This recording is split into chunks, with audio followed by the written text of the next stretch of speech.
Good morning, everybody. Hi. So we are not using the big microphones today. I'm going to use my best teacher voice. Bill's going to be better at that than I am. But I wanted to say welcome. Thanks for coming back to Storytelling in Person.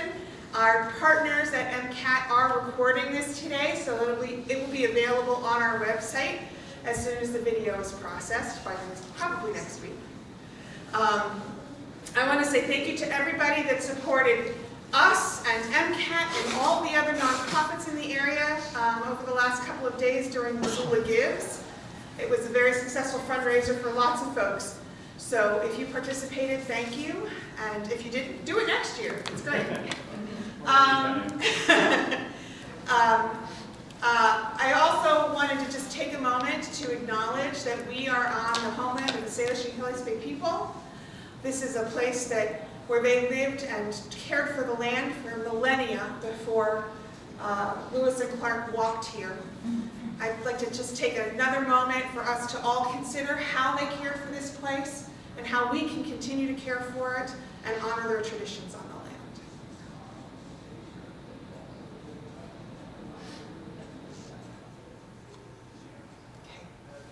And with that, I'm going to introduce our today's speaker. I have so much gratitude for Bill for being willing to just jump right in when I asked him last month if he'd be willing to just come this month. Bill Taylor retired after 35 years as a classroom teacher. I can't believe you have any hair left and any of it isn't gray. So God bless you. Not as much as I used to. He and his wife Jan, who is with us also today, have written 5 books on railroad history in Montana and are working on a 6th. Did I get that right? Yeah. They have also hosted many meetings of different organizations that are involved in preserving the history of the railroads in this part of the country, and we are grateful that he is here to talk to us a little bit today about making tracks along the Lolo Trail. Bill. Thank you, Molly. Thank you very much. As an ex-school teacher, I have to warn you that we've done studies over the years about where people sit in a classroom when you don't give them a seating chart and what you can learn from them about just by where they're sitting. I just shared some of that with some gentlemen there in the back, and they are appropriately terrified. So just want you to know I've got you all categorized and what your abilities are. You don't need to tell me anything about that. But thank you very much for coming out on this cold, rainy, wet Saturday to share with what I have to say about railroad work up the Lolo Trail and some things about land grants that I think have gotten perverted over the years that we can talk about a little bit. And I'll explain what both of those are if you don't know. This graphic on the screen behind me is one of my favorite graphics. This is a 1906 map the Northern Pacific Railway published in their annual report to the stockholders. And somebody, Poole and Company of Chicago, did the map. So some artists that worked for Poole looked at the system plan for the Northern Pacific and said, oh, that looks just like a dog. And you get this. They didn't use it very long. I don't think they like being associated with dogs, but it is kind of a fun one.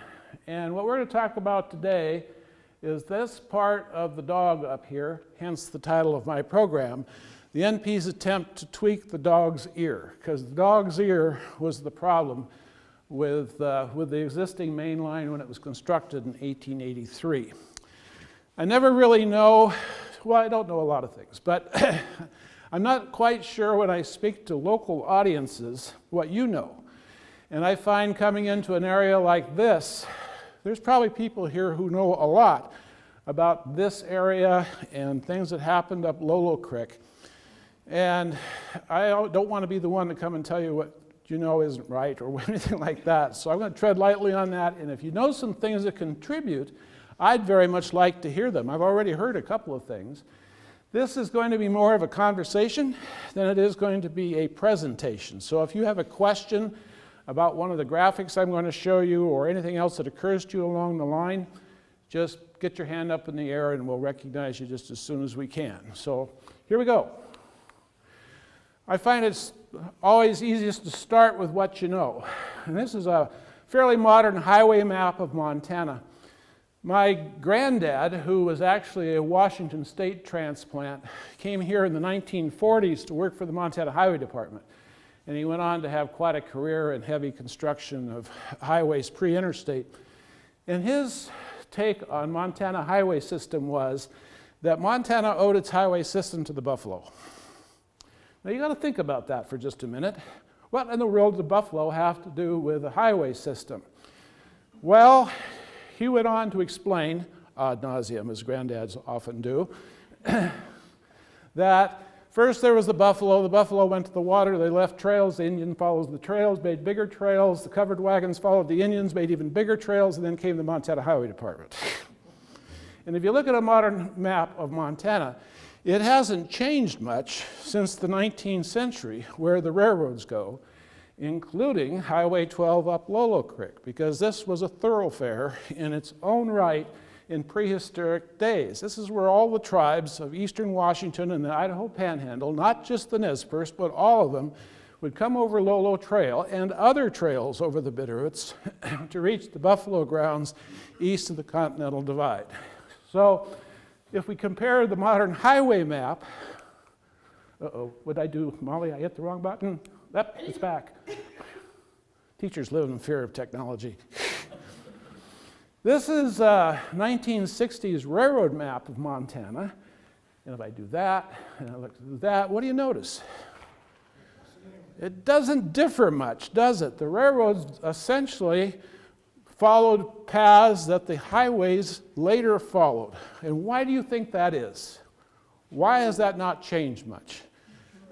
Terrain, thank you very much. We live in a state named after mountains. Mountains dictate easily built roads where grades and hills and moving lots of dirt is expensive work. And so the railroads followed basically the same route that were later followed by I-90 and I-15. The other thing you might notice is that there's not a lot of north-south. Everything's going east and west. You've heard about flyover country in the U.S. You know, you fly out of Chicago and you fly over Montana to get to Seattle and places like that, and nobody ever looks down. It's always been that way. I think since the indigenous peoples quit hunting buffalo, this has been the travel mode through Montana. And modern demographers tell us that most of the migration that we're going through right now as a result of the pandemic is east-west, not north-south. They're not all coming from California. The weather's big time different up here than it is in California. And that's been our pattern, so we'll go on. I'll back up. In the 1850s, when railroads were first getting their start, and the first use of steam-powered railroad trains in this country is in the 1840s, leaders realized this was the coming technology. In an era where, you got to remember, in the 1840s, nobody on the planet had ever traveled faster than a horse could gallop. All he could do was walk and ride a horse. And most people in the 1840s didn't travel more than about 25 miles from where they were born in their lifetime. Families tended to linger on farms. It was a very agrarian country and so forth.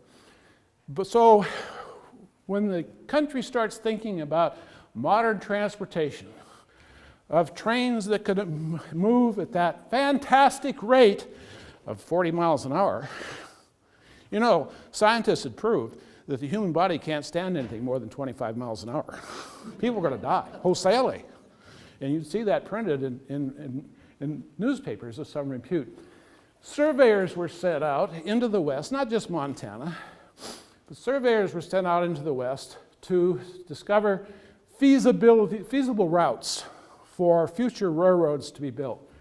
And in our part of the world, John Stevens' expedition in 1853 was the first major exploration of potential routes in the West, not just Montana, but onto the coast, for future railroad construction. And he wrote back glowing reports about the ease with which it would be to build a railroad through Montana and Idaho and Washington. See how that turned out. He went on, of course, to found Stevensville, and he was governor of the territory and a Civil War hero, and he had quite a career. In his expedition was John Mullen. John Mullen was one of his surveyors. And we all know about John Mullen because he built the first military road through Montana, paralleling what's now I-90 for the most part, and went on to work with the Northern Pacific when it came through in the 1880s to develop right-of-way for the Northern Pacific, particularly their branch line to Wallace, Idaho. So Mullen had a long career here. He worked in a lot of different venues. He was Army person, was connected with the U.S. Army Corps of Engineers, and he had a lot of influence on that railroad map that we saw in the previous slide. So you'll notice here they're looking at everything. They're looking at all the mountain passes on the Continental Divide. They knew about Marias Pass. Don't believe that myth that Hill discovered Marias Pass in 1889, or John Stevens, his engineer, did. The Indians had told about it 40 years before. The Indians knew all about Marias Pass. They just didn't use it because it was a long way around. They went up over Cutbank Creek and down the other side because their ponies could handle that. They just didn't want to haul thousands of tons up over the Continental Divide. And again, you'll notice there's not much interest in going south. Now, their first choice for crossing the Continental Divide was Deer Lodge Pass. Anybody know where Deer Lodge Pass is? You've probably been over it. I-15 south of Butte, on your way to Dillon, you cross over that Continental Divide crossing there. That's Deer Lodge Pass. And it's one of the simplest, although highest, of the Rocky Mountain divides. The problem is that the Utah Northern, a little narrow gauge road from Utah, got it first in 1882, built line on it. So when it came time to actually build the railroad, the Northern Pacific used Mullen Pass, which is just west of Helena, Montana, and Montana Railway still uses that today. It turned out to be the shortest route from east to west. What we don't ever hear about is the Bitterroot Passes, these mountains right out here, which are some of the most difficult to get across. There are several places to do that, but none of them are easy. And the natives had explored them all and used all of them. But almost routinely, passes across the Bitterroots are about 5,600 feet tall, with steep grades on both sides. They're newer mountains than the Rockies. And the country on both sides is pretty difficult also, so approach to them is difficult. Getting over them is difficult, and it's long distances, and nobody lives there. Railroads require shippers to make money. Railroads are a for-profit business. They are not a government enterprise. And so they need to have customers to ship things, or they can deliver to, in order to make money and succeed. Where in the world in the Bitterroots on the Montana-Idaho border do you find any customers at all? The Indians didn't ship much or need to. In fact, they didn't care for it very much. So if we look up the line, there's Salmon River. You've all studied Lewis and Clark, I trust, and their experiences when they were in Salmon after they discovered the Indians down there. They pointed out this river, goes on through. They knew all about it. But even today, there's no road down the Salmon River. It's the river of no return. Once you started down there, you couldn't get back. That's the hard part. So the railroads looked at it too, and they thought for a long time this would be the answer. If you went down the Salmon, you'd come out on the Snake, and then you follow the Snake down to the Columbia, and then you follow that to the Pacific. And why was that important? Well, railroads are the second most economical way to move heavy tonnage. The only thing that beats them is water transportation. So if you can put it on a ship, that's cheaper than putting it on a railroad. But railroads are the next best economic way to ship freight. the 1/4 inch of steel from the wheel and the 1/4 inch of rail that it rides on has a very low coefficient of friction. And railroads move thousands and thousands of tons economically. It's not cheap to ship on them, that's a whole different story. But economically, as opposed to trucks on the highway. Now, I have a bias, and if there are any ex-truckers in here, don't throw rocks at me, please. They do fine, but that's the truth of it. The last time I heard, each grain car you see going west on a BNSF MRL train is the equivalent to about 5 semi-trucks on the highway. So if you take a grain train of on average 110 cars, and then you double them up like they are today, so you actually have 2 grain trains together on a single train, that's about 240 cars, or about 3.5 miles long. And each one of those is worth 5 trucks. Do the math. If you think our highways are crowded now, get rid of the trains. But, and this is the big but, the minute you start to have a grade, the minute you're off of level track, the minute you have to climb the hill, their coefficient of friction, coefficient of energy between effort and fuel goes up geometrically by every % grade. So in other words, Mullen Pass over there is a 2.2% grade. That's almost maximum for a train on any mainline effort. And so they're much less efficient on Mullen Pass than McDonald Pass right next door with all the semis zipping over there. So what's the message to railroad builders? Follow the water. Follow the water, because the water seeks the lowest point. If you stay on the water, then you're going to find the easiest way to get where you're going, and that's the effort. So where is our water crossing the Bitterroots? Well, you got Lolo Creek. I'm not sure that exactly counts. Or you got the Salmon River, as grand as it is. I don't know that it's got a lot of rapids and falls and things on it. That's why it's the river of no return. You've got the Clark Fork. Oops, now I did it again, Molly. Why do I do that? Ah, there we go. You got the Clark Fork, and in fact, that is where the main route of the Northern Pacific ended up going in 1883, because that's the part where water gets around the north end of the Bitterroot Mountains. They stop, and before you get to the Selkirks, which is the next mountain range up there, you can sneak through in that canyon, and that's where the NP went. The trouble is, if we go back to our first slide, and we look at the Dog's Ear, remember the Dog's Ear? That's where that is. You've made a big swing to the north, almost 250 miles out of your way to go up around Lake Pend Oreille and down the west side back to Spokane before you can start west again. And now you've increased your main line by 250 miles, and that drives up the cost. And so the effort became to find a shorter way. So by 1880s, 90s, technology is improving. We now got steam shovels, we got dynamite, we got all kinds of things.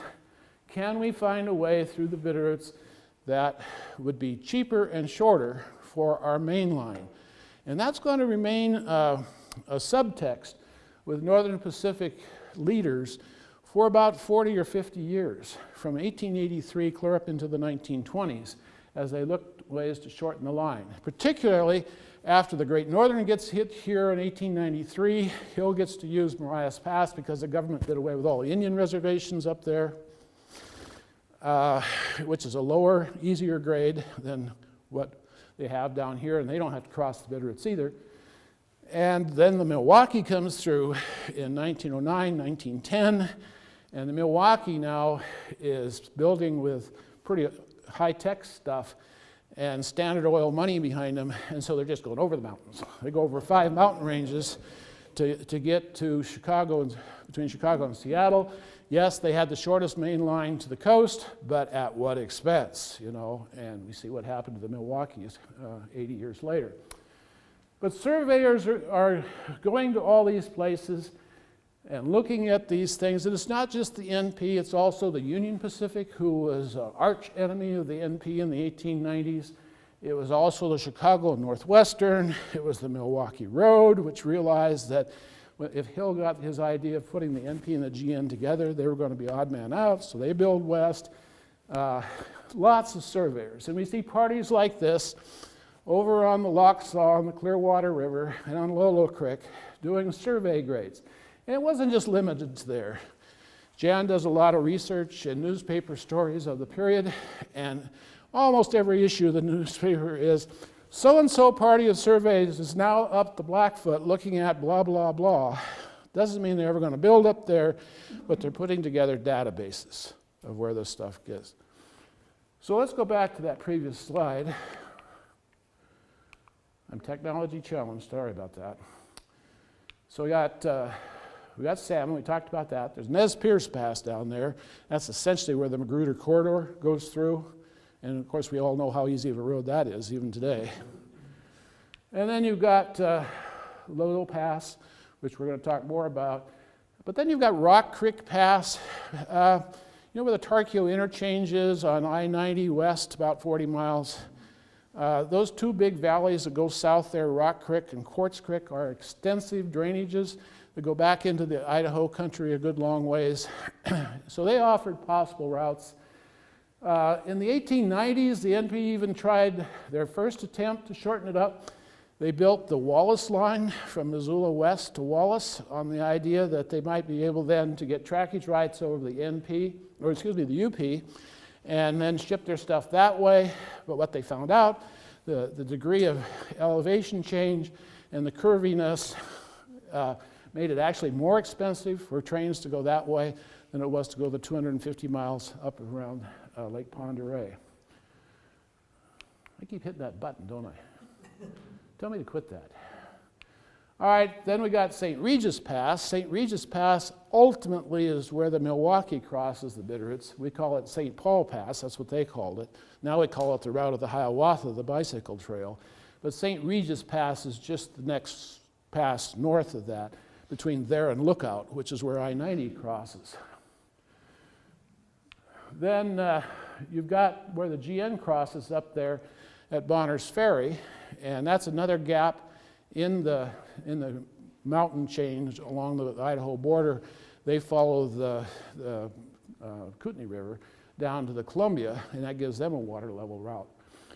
So what to do, what's to pick? And finally they decided that probably Lolo Pass is going to be the most expedient. Yes, it's tough, it's a lot of uninhabited country, but if you look at distance between North Dakota and Portland, Oregon, it's almost on a straight east-west line. It takes hundreds of miles off of their current main line to get there, and who knows, maybe if we build a railroad through Powell Junction, people will come and live there and build cities and develop things, and I mean, who knew in that country? So let's talk about all this. If you drive Highway 12 today, which basically is built on the NP survey and the UP survey, by the way, the surveyors for the Union Pacific are up there at exactly the same time. In fact, there are stories about some interesting meetings between the two crews at places like Lolo Hot Springs in the bar. Some talk about pick handles and things. I don't know what that was all about. I don't know whether that's true or if that's just hype. But if you go over Lolo Pass on Highway 12, down about halfway on the west side into Idaho, you come across this sign. Anybody stop and look at this sign? And it talks about checkerboard legacy.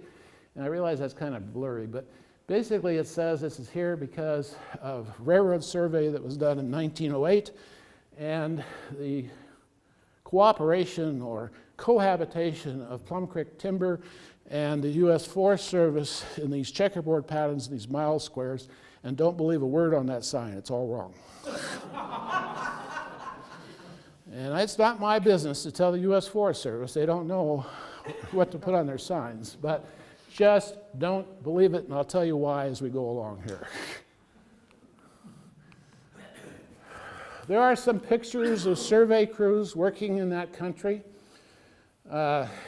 I can't guarantee you these are NP or UP surveyors, because others were surveying up there. But what we know is they're surveyors, and they're working on somebody's road or railroad over the pass at this time. We see them here on Lolo Creek, and we see them here at Lolo Hot Springs, and we see them here on the Waxhaw River as they were trying to find economical ways of building grade down through that very difficult piece of land. If you've done any reading about the Indian version of the Lolo Trail, particularly in the flight of the Nez Perce in 1877, followed by Otis Howard and the U.S. Army trying to catch him, you have some sense of how difficult the Indian Trail was, because it was up on top of the ridges. It wasn't down there in the river bottom like Highway 12 is. You got to go up about 5 miles to the next high ground to the north to get where you can travel on the Lolo Trail. Anybody traveled it? You can do it. My son and I did a lot of it on a motorcycle back in the 70s before it was improved. And the thing about Indian trails was they didn't have a center line. They weren't paved. They tended to braid through the trees. Each horse travois team, each warrior, each walking person tended to find their easiest route through the trees, kind of like you do, I suspect, when you go out and walk in the woods. And so these things tended to be braided, avoiding the really hard parts, but stepping over the big logs and that sort of stuff. So travel on them was very difficult and absolutely unfeasible for a railroad to build up there. You're going across big canyons and river bottoms, and there'd be bridge after bridge after bridge and tunnel after tunnel after tunnel. No way could they do that. So they're looking at the river route down in the bottom. If we look at a 1900, actually this is 1896, a system map for the NP, Missoula would be right there, and that's Wallace, Idaho. You can see that line was built in the 1890s. What they found out with Wallace is, but if you factor in all the curvature and the height that you have to climb and fall again, it was just absolutely uneconomical to send trains that way. Even though the line exists until the 1980s, because of the silver mines in Wallace, they tended to come out of there with about 6 or 8 hoppers full of silver ore concentrate that NP and later BN called their $1 million train. It wasn't particularly long, it wasn't particularly difficult, it was just very valuable. And it was going over to East Helena to the smelter over there to have that ore smelted. So it lasts longer than it probably should have. But what do we got here? What's that? And here's an enlarged version of that down there. That's a dotted red line showing the route of the Clearwater Short Line, as it became known as, another branch on the NP as it would look if built through to Kooskia, Idaho, where it connected with another portion of the railroad that had been built in the 1880s as part of the Palouse and Lewiston branch down from Spokane to Lewiston, Idaho, and then upriver as far as Kooskia, actually to a little place called Stites, up at the end of the line. And the thought was Lolo Creek, Lolo would connect with that, and that would become the Clearwater Short Line, which is done on this map. There's Stites, Idaho in 1905. Thriving place. If you go through Stites, Idaho today, there's no evidence the railroad was there except one old tank car that's pushed off in the trees. They used to service a big sawmill up there that closed in the 80s, and since then, Stites become kind of a recreational community as opposed to a railroad town. If we look at that line, Spokane's up here, here's Pullman, there's Moscow, then it wound around down a big canyon to Kendrick, down the North Fork of the Clearwater to a place called Arrow Junction, and then on into Lewiston, because Lewiston was a big deal in those days for shipping, and both UP and the NP wanted to be there. Later, as a way to keep the UP out of the country, the Northern Pacific built upriver. We're going now up the Clearwater River to Orofino, and then continue on up the Clearwater River, and there's Stites right there, down at the end of the line.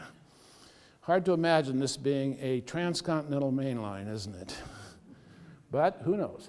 They also had plans then they would build down the south shore of the Snake from Lewiston down to the Tri-Cities, and then that would join with their existing main line at that point. That was the plan. UP was looking at exactly the same thing, exactly the same survey, exactly the same construction problems to get to Butte. They're going the other way to get to Butte. And that survey came down Lolo Creek, south of Missoula, they avoided Missoula, over the Sapphires, down through Rock Creek, down Rock Creek and up over where Georgetown Lake is, and down into Butte that way. Didn't work. There's no railroad there. We'll explain why. If you look at a Google Earth map of that country, I'm sure you've all been down Highway 12. You have a good idea what that all looks like down there. From the air, it's even worse. Here's Highway 12 down to Kuski, which is about 5 miles below Stites on the river. But essentially, that's the spot that was really, the last of it wasn't completed until the 1960s to get a highway down through there. It would have departed the Bitterroot branch here at Lolo. That would have been the eastern end of it. Who can tell me why that depot said Lulu? There's more than one reason. There is more than one story, that's for sure. Which one do you know? I like the one about what is that? The Chinook jargon that says that Lulu is actually, or Lolo is actually meaning to schlep or carry things. So they carry things over the passes, and Lolo was one. Okay, that sounds good. I don't know that story. It's the right one. Is that the right one? And you know that how? I've researched all sorts of theories. Have you? Have you? Yeah. Okay, because the story I heard was that the Salish couldn't pronounce Lewis. It came out Lulu. And that's the way the railroad spelled it. You don't like that story. All right, take your pick. Anyway, at one time, Lolo was named Lulu, and the evidence is on the signpost. If you look at that chronology, and this is kind of where Jan and I got into this, Jan kept turning these stories of 2,000 laborers up Lolo Creek doing railroad construction. And I'd been 25 years into railroad history, and I'd never heard of a line up Lolo Creek. What laborers would be up Lolo Creek building railroad? But I thought if they were, and I got to believe the Missoulians saw something going on out there, right, Kim? I mean, they're totally accurate all the time, right? Yeah. That something had to happen out there, and in our country, which is semi-arid, 100 years later, there's got to be some evidence of it on the ground. So we went looking, and guess what we found? Now this is 1970s. Plum Creek's been up there big time. A lot of clear cuts, a lot easier to see things like this than it is today. We found 3 tunnel headings where they'd started to build tunnels. We found some grade, and that set in motion a whole line of research at that point. What is the explanation for all this? And that's what you're hearing today is what I think happened. So we look here, it starts January of 1907. Story about they've definitely decided to follow this route, followed by other surveys. The Milwaukee's surveying through at this point. Nobody knows where it's going to go. It might come up Lolo Creek. In fact, the Union Pacific bought a lot of the Milwaukee survey up the Clearwater as part of their survey. 1909, the railroad's filing some right-of-way plans. They'd completed the surveys at that point.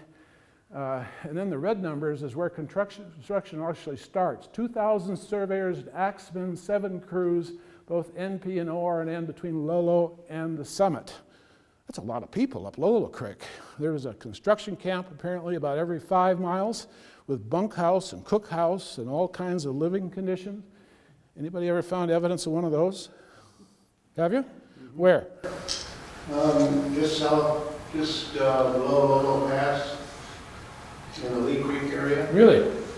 There's a railroad survey camp up there. No kidding.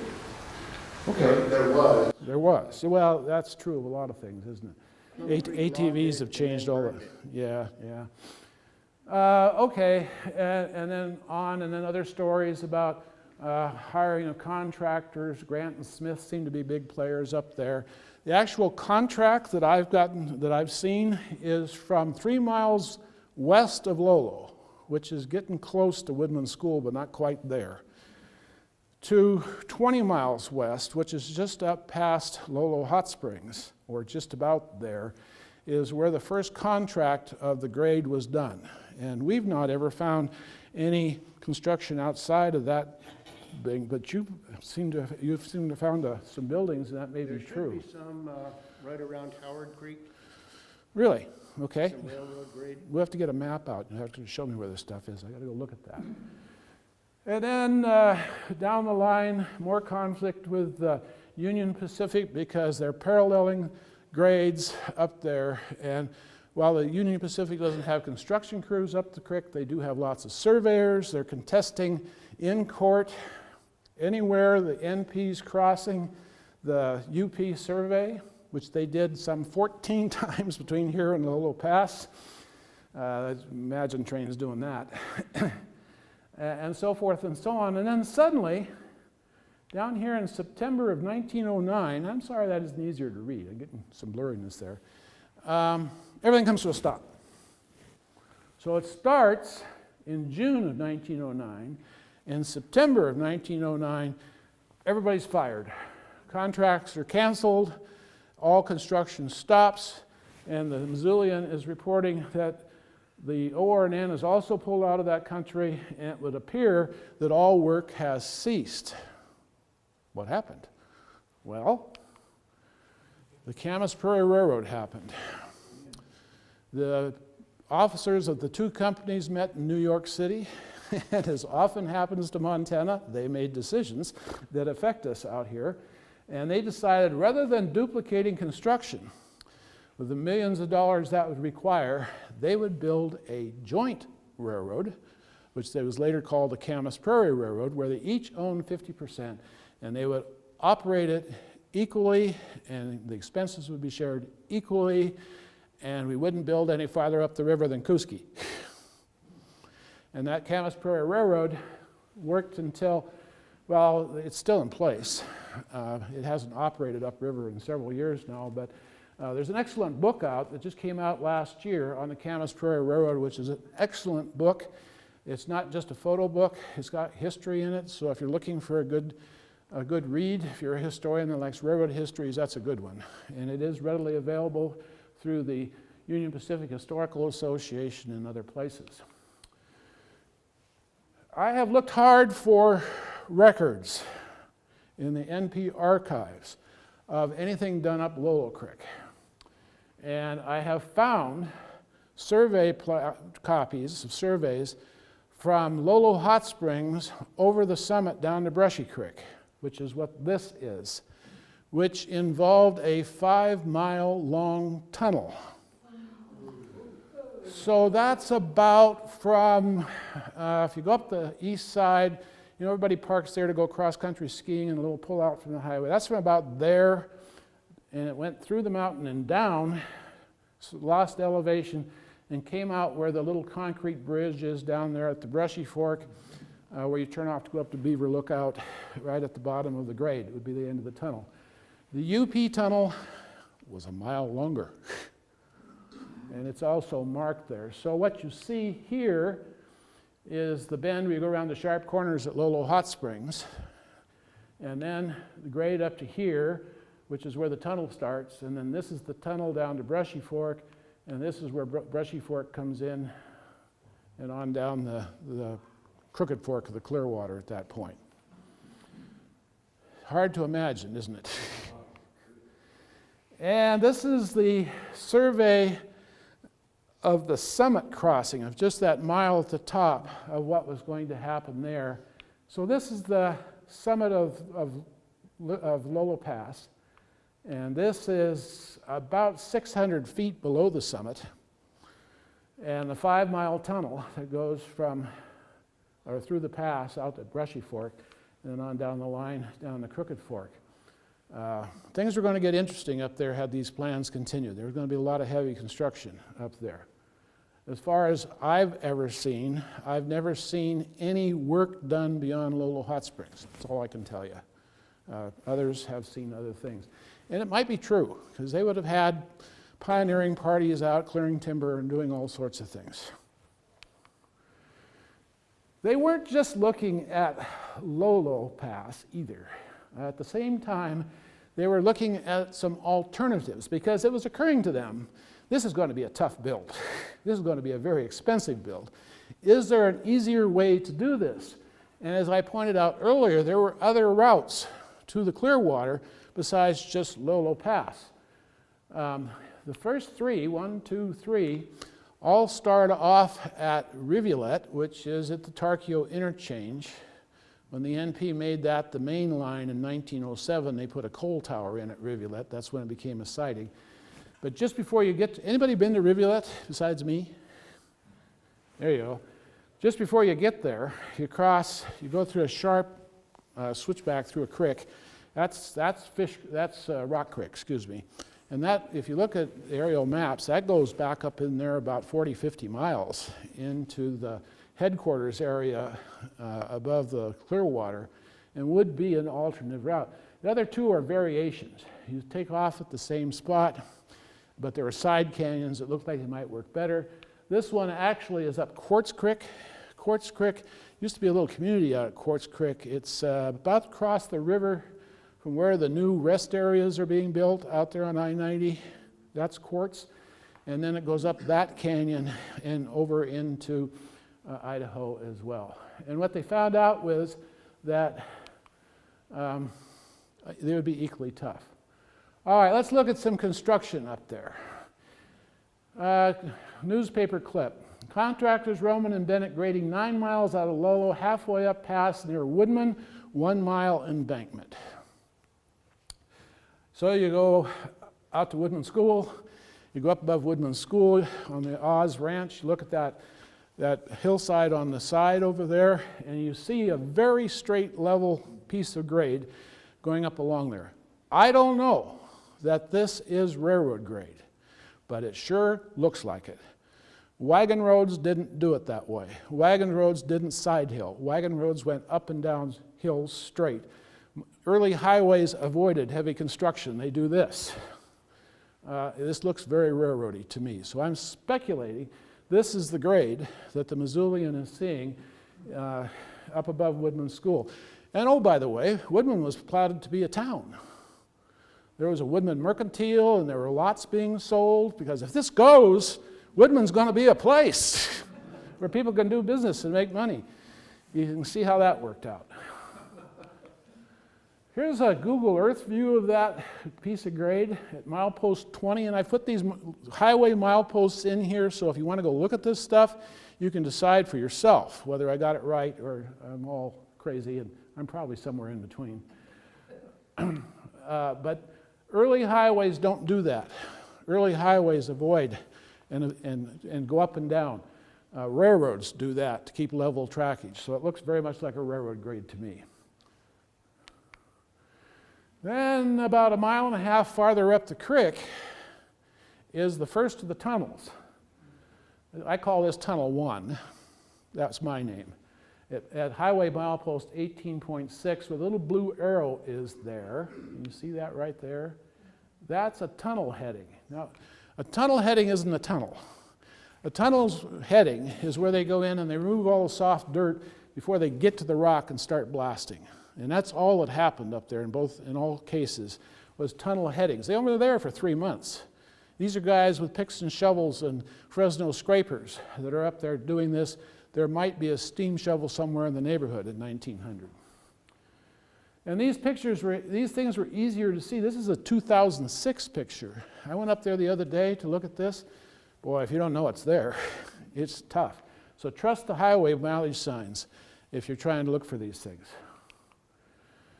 But I got out one time and I looked in the throat of the tunnel, and can you see it there? That's the grade. Back in there is where they're going to have to start blasting, and you can see there's about 60, 70 foot pine trees growing in that, so it's been abandoned for a good long time. Yeah, well, it's in there, trust me. You can see the west portal pretty easy. You know, I drove by this for years, didn't pay any attention to it. I guess I thought it was something left over from the highway construction. And then I started lining it up with the head at the other end, and I thought, my God, that's the railroad tunnel. And sure enough, it is. So this one is probably the easiest to see still, easier when you're coming down the creek rather than going up. And there's no real place to stop there, so watch out for the pulp trucks coming through at 80. So that's what I call Tunnel 1. There's the Google Earth view of it. Not real clear. It's not the highway, and it's not this clear space, it's that. So I would say they must have done some excavation up on top in order for the trees to take root into that looser dirt. This is what I call tunnel number 2. And as you get up to where you turn off to go up to the Jack Saloon, which is what, Graves Creek? That's Graves Creek up there. There's this little rotten bridge. Don't trust that. I went across there one time and was lucky to get back. But see that big cut over there? That's a railroad heading. And that lines up with tunnel number 3, which is right over here that you'll see in a minute. Now this is, again, 2006. That is last year. So it's grown in a lot. And what's really amazing about this one is the Google Earth view of it. Look at all that fill work on both sides. They were obviously taking all the material out of the tunnel and building grade. And there was probably going to be a bridge, although who knows where the creek was originally in 1909. I'm a little suspicious the creek was over here somewhere in those days. That was extensively relocated when they built the highway.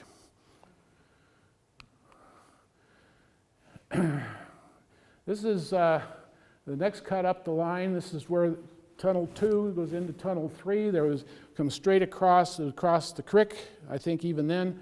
And then there's some fill there. And when this picture was taken early, this is 2006 again, the trees hadn't grown very much. Plum Creek had been active up in there, and it was all pretty clear cut. Now, that's what it looks like. So, I don't know what you think about Plum Creek, but the forest has gotten a lot bigger. And again, there's the Google view of it, where it cuts across. They were cutting off those big peninsulas of land where the highway now goes out and around them and all those sharp curves, so to get a straighter grade. If we move over into the Clark Fork Basin, this is Rivulet. Whoops, sorry. Quit that. Thank you. All right, that's the coal tower that the NP built at Rivulet in 1908 and tore it out again in the 50s, but that is Rivulet. There's still a little community there. This is the Rock Creek drainage up here. It goes off to the south. That was sort of a plan B for railroad access. And behind me, about the same distance as Quartz Creek, which was the other alternative for going up there. So Camas Prairie Railroad is what put it into all of this. And so that mysteriously all happened in September of 1909 in New York City and was announced to the rest of the world. That collection of those early timetables actually has been saved and is in the University of Idaho archives in Moscow, Idaho. And this is the official title for the collection. It was funded by the Northern Pacific Historical Association, but housed in Idaho since it was an Idaho project. There's another map that shows up in connection with Lolo Pass stuff. And this isn't Lolo Pass, this is Idaho. This is up there in that Grandfather Bridge country, north of headquarters, between headquarters and Red Eyes, if you're familiar with that country, up there in the headwaters of the St. Joe River, is all of this. And these red lines here have nothing to do with railroads. What those are the outlines of the largest stand of white pine timber in the United States.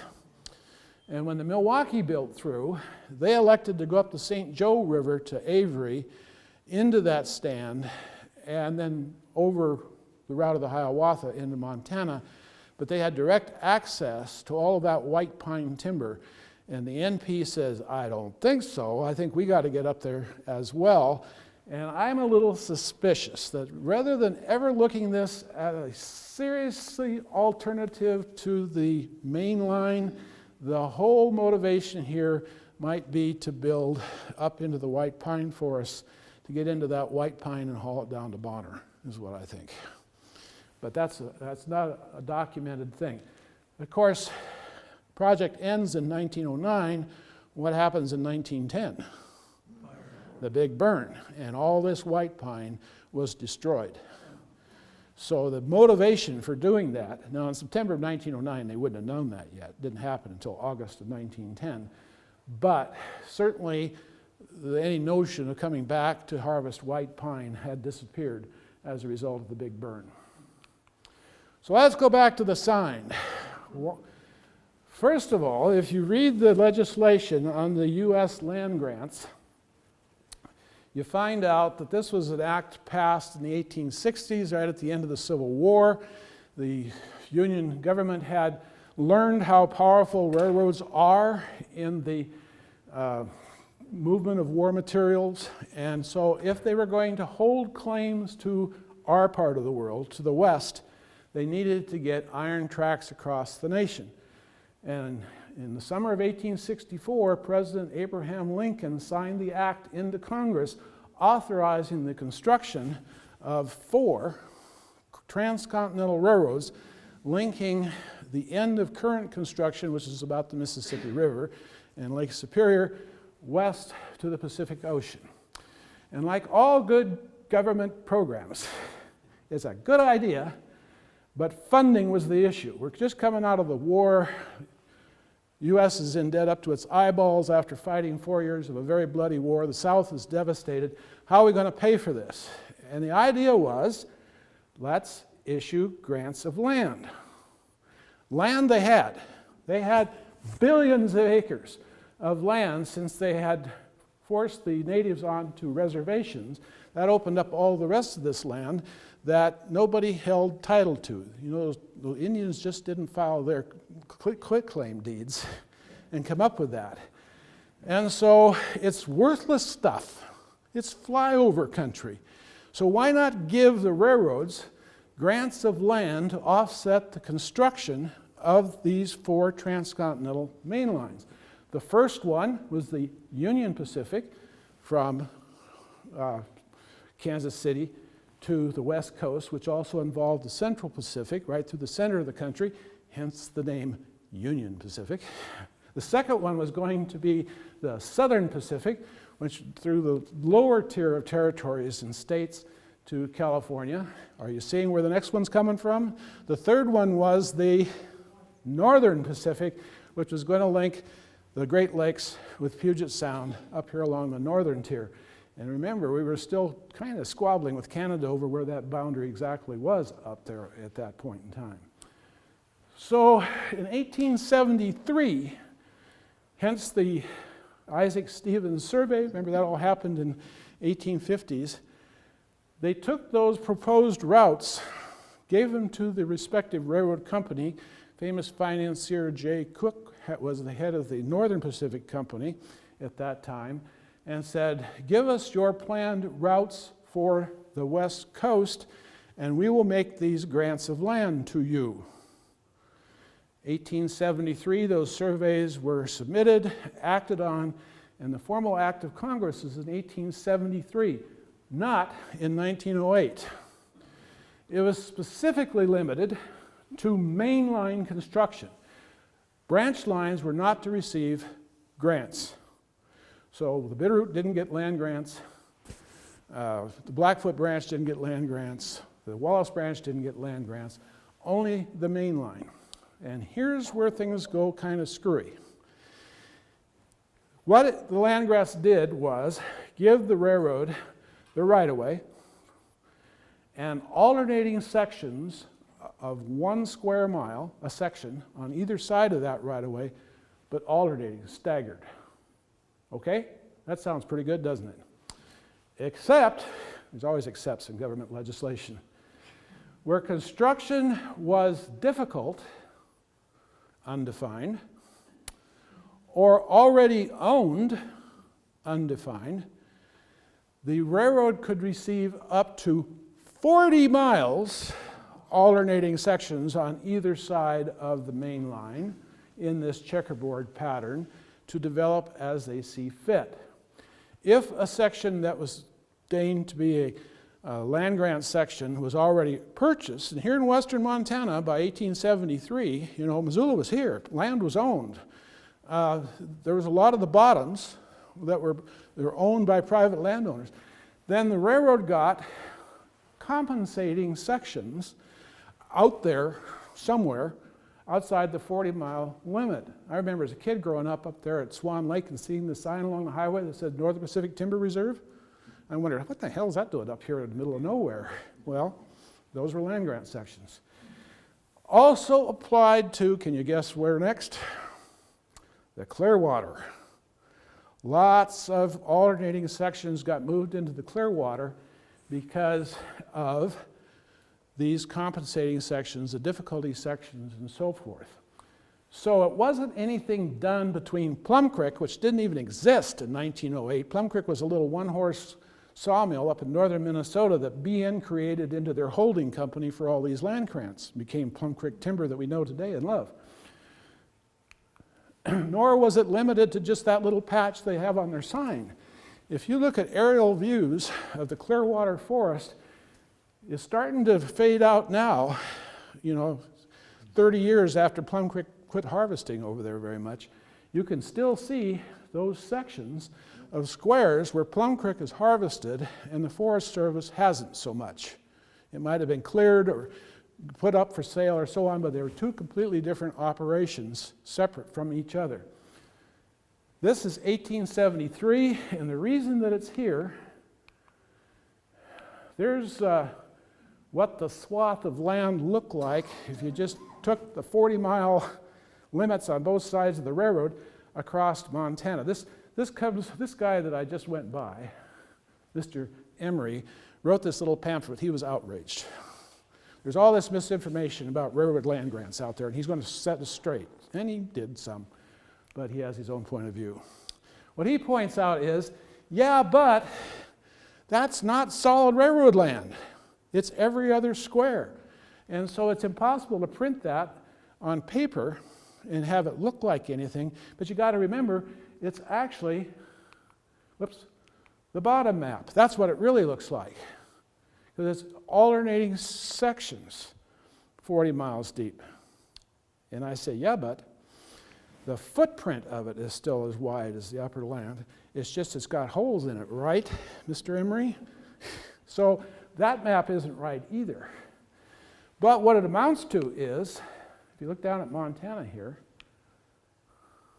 about 15%, even using Emery's numbers, of the land surface in the state of Montana was land grant to the railroads.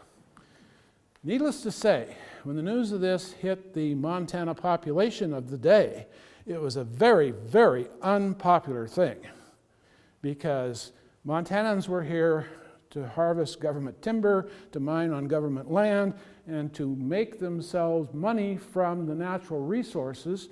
And now all of a sudden, 15% of it just got locked up and given to the NP. The provisions of the land grant charter said, however, this isn't a gift. They still had to pay a small percentage rate on the value of the land. Of course, in 1883, that land was not very valuable. And in times of national emergency, the railroads had to haul government materials, like armies in World War II, at half fare. So those who are critical of this, and Plum Creek Timber, which I'll get to in a minute, for selling off the land grants to private developers, as they are doing these days, well, now it's Weyerhaeuser, those who are critical of that, saying that is our land that was to be used to offset the costs of shipping freight on railroads.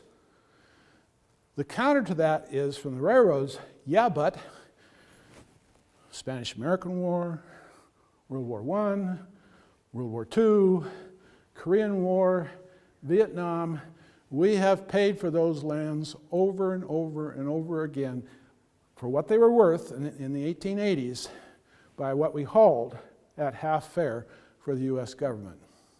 So what's the truth? I don't know. The story goes on, however. Plum Creek was formed after the BN merger in 1970, and this little out-of-the-way one-horse sawmill up in northern Minnesota was made into one of the components of BN Inc. Each one separated from the other, each one designed to make a profit in its own right for the benefit of the Inc. Corporation. There was a lot of that going on in the 1980s.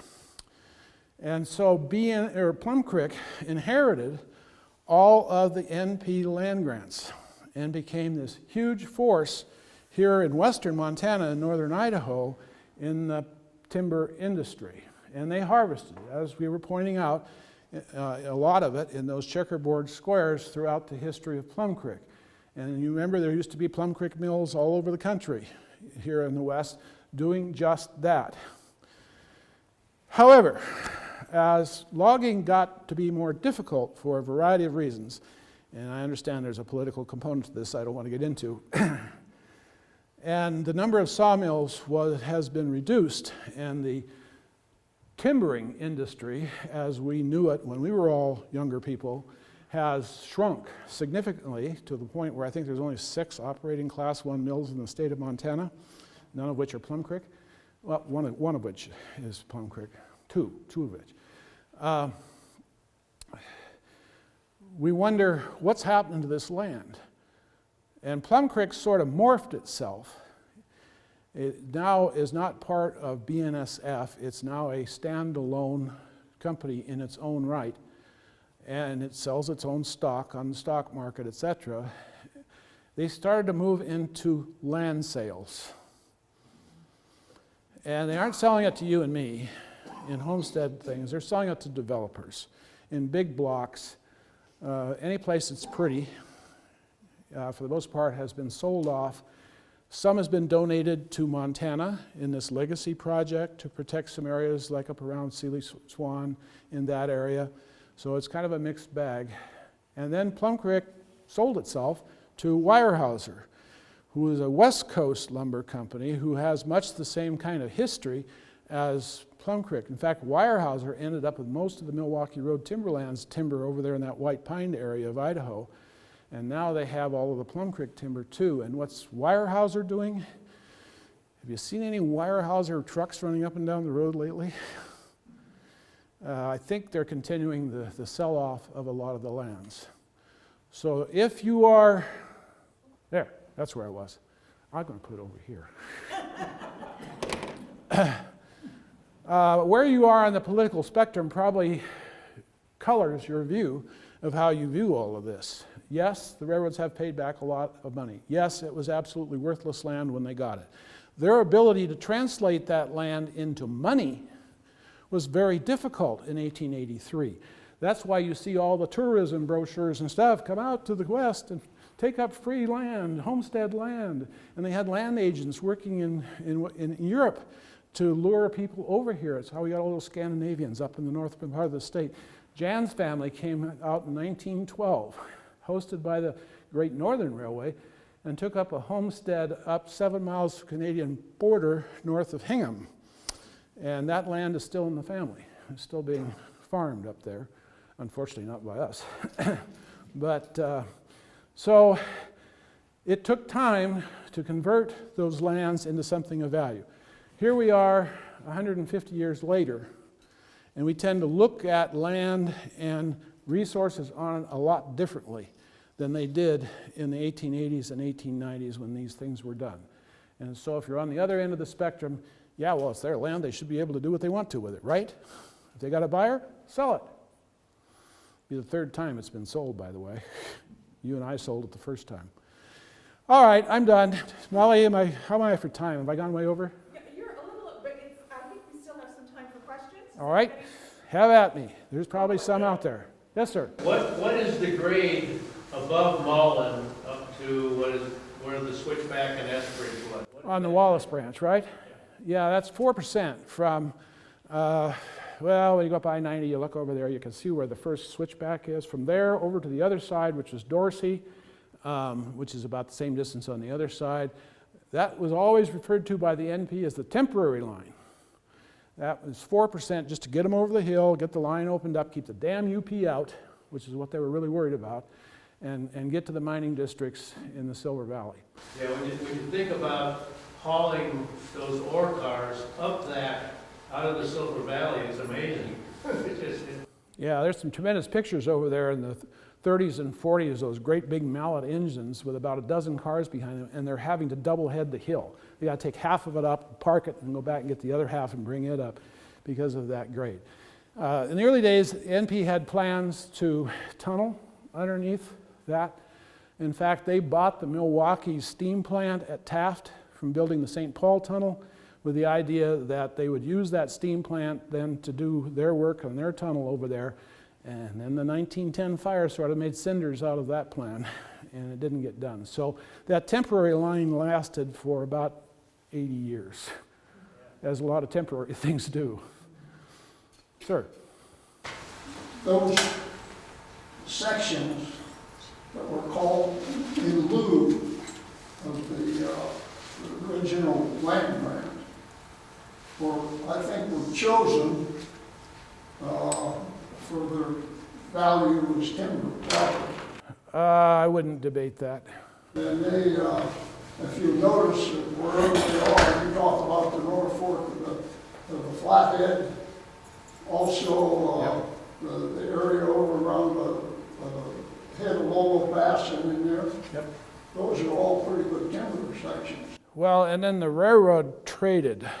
They'd trade section for section with people to put packs together so you had a timber site where you could be harvested all together rather than every other mile stuff. So some of that shifts over the centuries. And I wouldn't argue about the value. One of the stories you hear about A.B. Hammond and company out here, the founder of the Missoula Merc, and Bonner and Eddy and Marcus Staley and William Clark all got together in something known as the Northwest Improvement Company. The Northwest Improvement Company got the contract to cut ties for the Northern Pacific Railroad as it was building through in the 1880s. And they provided most of the ties for the railroad here in western Montana. And a few years later, it kind of hit the fan. Turns out they weren't being real careful about where they were cutting these trees. It wasn't just on NP land, it was on government land also. And there was a lawsuit brought, and it all kind of got downplayed and eventually was thrown out. But it was very controversial in that opening couple of decades. The thing I got to point out is USGS didn't get the country surveyed until about 1917. So did Hammond and Daly and company know where government sections were, or government or NP sections were? No, the NP didn't even know where they were because it hadn't been surveyed. And so all this was kind of amorphous timberlands. Sir? Bill, on the same topic that we're talking about here, who came up with, what's the history on this checkerboard concept? I mean, who came up with that? Why was it used versus using continuous lands? From what I've read, and the only place I've seen that addressed is in that little book I cited here that was on the screen, Emery's little thing, which was published by the University of Missouri and picked up by the NP and published again to explain land grants.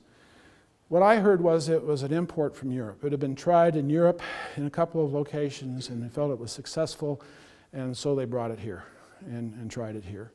Not on this scale. I mean, it was small stuff, but I think that's where that checkerboard thing came from. And remember that homesteads were 160 acres, so one could still homestead on a non-railroad piece and keep a contiguous piece of property. Jan's family, when they homesteaded up there in 1912, had to take half of it across the Milk River. They had to build a bridge across the Milk River to farm the other half. And to avoid that sort of thing, I think they thought this, because they're thinking small farms. They're thinking eastern farms, which tend to be 150 to 200 acres, even today, because of the difference in the climate. And that's why it was divided. That's my best answer on that one. Yeah. Any other questions? Sir? 1909, connect the short-lived effort up Lolo Creek by NBNUB with Milwaukee. I mean, that was when Milwaukee. Well, I don't think that Milwaukee had anything directly to do with that, other than they had surveyed up there, and the NP was aware of that. But by 1909, they would have known where the Milwaukee was going, because there was pioneering work happening already up to St. Joe. So the Milwaukee, while not being a direct threat, was just more impetus to get a shorter main line to the coast, move traffic faster. And by the time the Milwaukee gets here, the NP now has the longest main line to the west coast over the GN and the Milwaukee. So they could never compete, time-wise, with getting freight between Chicago and Seattle, and that bugged them. And when Hill took over the NP as he did in 1896, then he began to really clobber them about making short line out of long line. And there's a lot of motivation to do it. So Kim, other than that, I'm not aware of any other way in which the Milwaukee was directly involved in this. Does that help? You're looking skeptical. Well, I've heard that the cooperation there was cooperation between the Milwaukee and the NP up the Clark Fork to Garrison.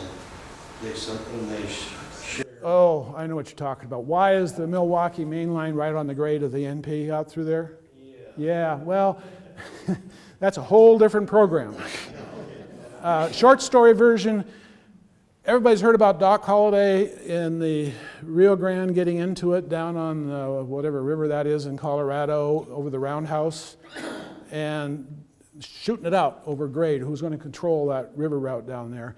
And that case ultimately went to the Supreme Court, and the Supreme Court decided, as Supreme Courts do, that no railroad can show it provides better service than another railroad, so all railroads in narrow canyons and narrow defiles and mountain passes have to grant trackage rights on other railroads who want to come through, or allow crossings at grade. And that happens in the 1870s. So as Milwaukee's building through Clark Fork Canyon, which is a narrow defile by definition, NP was forced to do that. And in fact, they, just before the 1908 flood, they had hired Winston Brothers to do both grades together. They were coming along together. Winston Brothers was using the NP to haul stuff because the Milwaukee wasn't quite done yet east of there. And then the 1908 flood washed most of it out anyway, and then they had to come back and rebuild it all.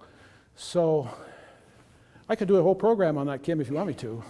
I got pictures. Well, I want to wrap this up. I'm sure Bill will be around to answer questions for a little while.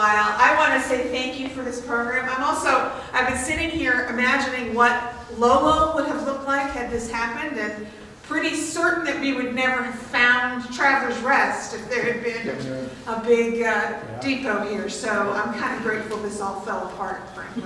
I don't know, a train trip down the Clearwater, how bad could that be? You know? I want to thank everybody for coming today. I also wanted to mention, if you have a few moments and you'd like to chat with our artist in residence, Carolyn Corson is here through a partnership with Open Air, which is an arts organization in Missoula. She's going to be here through the end of the month. Next Saturday at 2 in the afternoon, she's going to do a trunk show of some of her beautiful quilting work and tell us a little bit about her craft. But if you'd like to visit with her today, I'm sure that she would love to tell you a little bit about what she's been working on here. And thanks again for coming. Carolyn, I got to tell you, this is the first for me. I've probably done 30 or 40 of these programs. I've never done one with a quilt maker before. Thank you. Thank you, folks. Thanks for coming out.